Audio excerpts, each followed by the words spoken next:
سهراب طالب و این همدهگانش جوانان لولی هستند. آنها هر بگاهی به این میدان ورزشی آمده به تمرین مشغول می شوند. میدان ورزشی خود را ندارند. از همین سبب جای مشق و تمرین میدان ورزشی نزد مکتب را انتخاب نمودند. روزهای درسی با میدان وارد نمیشیم که به درس خلل میرسونیم، چون که درس رفته شده است در اینجا ما خلل نمیرسونیم به درس. جوانان لولی اوید بازی فوتبال معلومات دارند.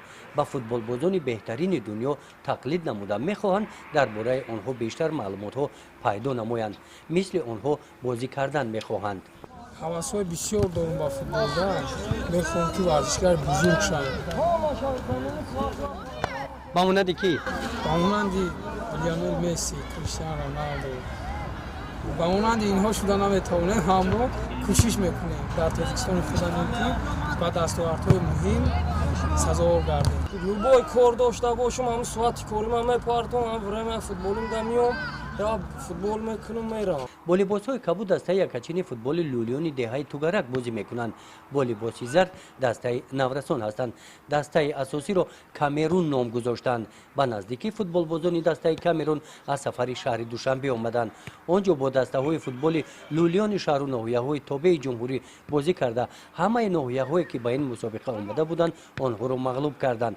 این اشتراک اولی آنها در مسابقه ها نیست. همین طور تیز تیز به سفر برآمده با دیگر دسته های فوتبال لولیون دیگر منطقه ها بازی میکنند. بچهای پهلوان آباد هستند، اونها بهترین بازیگر هستند، خوب بازی میکنند اونها. لیکن بچهای ما خوب بازی میکنند، بهترین بازیگر هستند. در ناحیه وسط در دهه پهلوان آباد جماعت دهاتی به نام میرزاعلی وایسف نیز لولیون به فوتبال توجهی کلان دارند. فوتبال ما داشتیم تامیا که ذوق ما عشق ما مثال تاجیکستان در فوتبال خیلی پیشرفته شدگی های گراوی سلامتی های خیلی ذوقمندند بچه. این دهه نظر به دو دهه دیگر لولی ها کلانترین است. 4 دسته فوتبال بازان دارند لیکن میدان فوتبال ندارند. جای مشق و تمرین در چنین میدان پر از کوک و چنگ است. همین جا بازی میکنند. این زمین کشت است، بعد چند کشت و کار میگردد. در هر جا رفته شون استادیوم ساز میکنن، میدان سپورتیو بازی میکنن. خیلی بازی ایوا هم درست دوام نمیکنه. وقتی کشت کار کشید مردم کشت کار کننده استادیومشون جوف میکنن، گنده میکنن، بیکار میمونن. همین میدانچه کشید ما در میدانچه ساز کنم تا انشالله همه عشقش برای میدانچه میشه. همین استادیوم افته همه دیگه همه کار پورا میپرتم با پیش فوتبال افته میدان همه میان مستفیدو همه همجا بازی میکنن. مستفیدو هم ذوق دارند فوتبال؟ مستفیدو خیلی کم و بیش باسینی سال رفته مثال اینا یکم میان بازی میکنن. در باختر بازی ها جیدن و بوشیدت میگذرد. برای همین پیش از سفر هنر و مهارت بازی خود را در میدان بازی خرد فوتبال میسنجند. ورزش ده حواس دارند، ورزش ده حواس دارند، گجو بازی میشن میرن. همین مسابقه خونده در گجو اینا مسابقه میشن میرن بازی میکنن. در مسابقه های فوتبال بین دسته های فوتبال دهات های حدودی جماعت دهاتی توگرک اشتراکی فعالانه دارد. دسته کامرون در یک چند مسابقه هایی که امسال برگزار گردیدند دسته لولی های کامرون جای سوم را اشغال نمودند.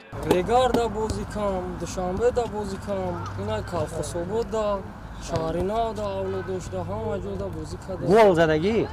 اینجا کماندوی خشرو هسته مسابقه میشه با این رایونات میریم جای دویم یکم سوم میگیریم. افتخارنامه شکرانه خدا خیلی بازی را خوب میفهمه. فوتبال بازان دسته لولیون دهه توگرک با مسابقه نوبتی آمادگی میبینند.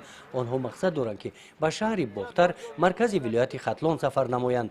برای همین آمادگی همه جانبه دیده ایستادند. جسماً سالم و بردم هستند.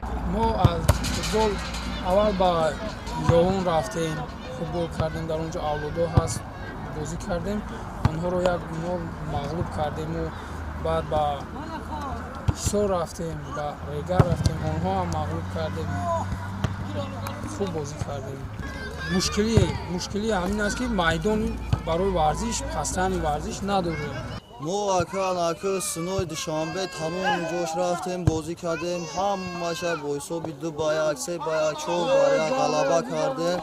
ما فقط از این میدان تنقسی میکشیم، میخوایم که یک میدانچه رو برای ما ساز کنیم ما با خیلی کماندا شو داریم 3-4 کماندا در بین اولادو نویده در سه جداان خیلی همی اولادوی در روزاب دگی زرپرون 4 کماندا دارن همی 4 کماندا دل خو کمانداش رفته کماندای کرمانشاهی دا میبرن کماندای تومینا میبرن اینا ما شاهدی بودیم که دوره‌ای که من کار میکنم چندین مرتبه تشکیل کردن ریگا رفتن بازی کنی بردن و من شهر دوشنبه رفتن با فکر میوان هم رفتن سهراب طالب و دیگر جوانان لولی خواهش دارند که میدانچه خردی بازی فوتبال داشته باشند، برای بد نروند، طرز حیات سالم را پیش گیرند.